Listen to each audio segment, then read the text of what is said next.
encontrarmos placa deste tipo nas rodovias do nosso país? Ela significa que o condutor dos veículos nesta via não pode ultrapassar a velocidade de 80 km por hora. Mas você entende o significado desta grandeza física? Você se lembra do que falamos na aula passada sobre rapidez? Pois então, se a velocidade máxima é de 80 km por hora, então o carro não pode estar tão rápido que seja capaz de percorrer 80 km em uma hora. Claro que nesta via é impossível que um carro percorra 80 km, porque ela tem, neste sentido e a partir desta placa, cerca de 60 km até a cidade de Tietê. Mas estamos falando de rapidez. O carro não pode ter a rapidez que o faria percorrer 80 km se rodasse por uma hora. Lembra também que na aula passada calculamos a velocidade da Audrey em metros que ela percorria a cada 1 segundo?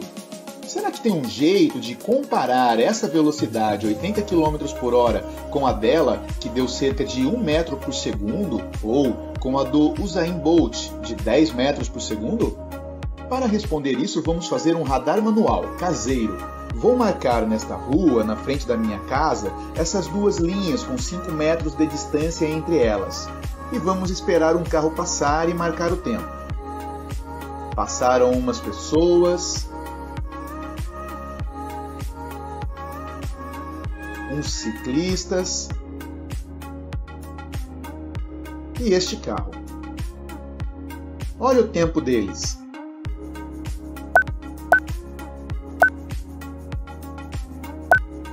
Agora vamos calcular suas respectivas velocidades, assim.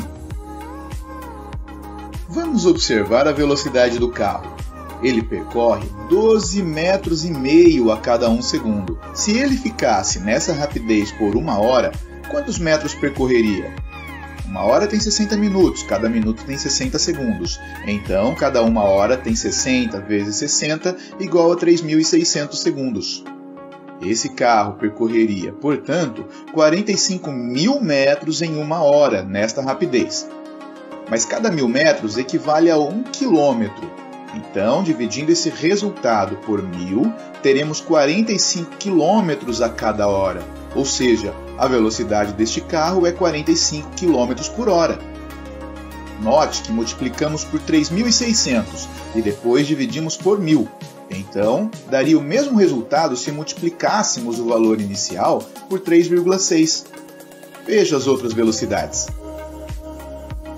E já que estamos falando aqui de carros e trânsito, duas curiosidades. A primeira é sobre o velocímetro dos carros. Ele mostra um valor, em geral, em média, 5% maior do que aquele que ele mede realmente. Então, por exemplo, se ele está mostrando ali 100 km por hora, é porque na verdade ele está medindo 95. É uma margem de erro que as montadoras consideram aí para evitar que o motorista tome uma multa sem querer.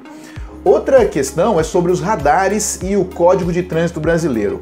Um radar também tem a sua margem de erro e para evitar que se aplique uma multa indevidamente, o Código de Trânsito Brasileiro considera a velocidade 7 km por hora a menos do que aquela que o radar mede para velocidades até 100 km por hora. Para velocidades superiores a isso, a diferença e o valor considerado é 7% menor.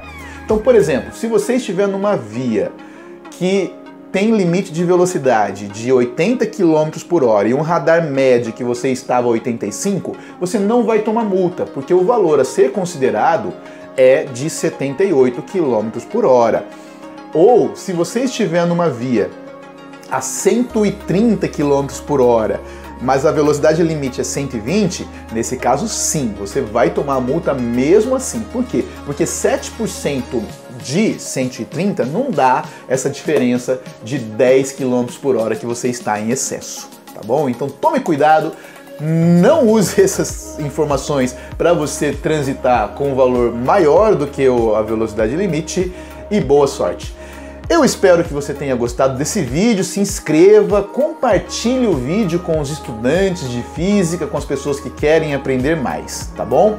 Outra coisa é que eu tenho aí um podcast semanal. Se inscreva lá, tem o link aqui em algum lugar desse vídeo. Se inscreva, siga o podcast para você ficar sabendo das últimas notícias científicas da semana. O podcast se chama Ciência da Semana. Obrigado, até mais!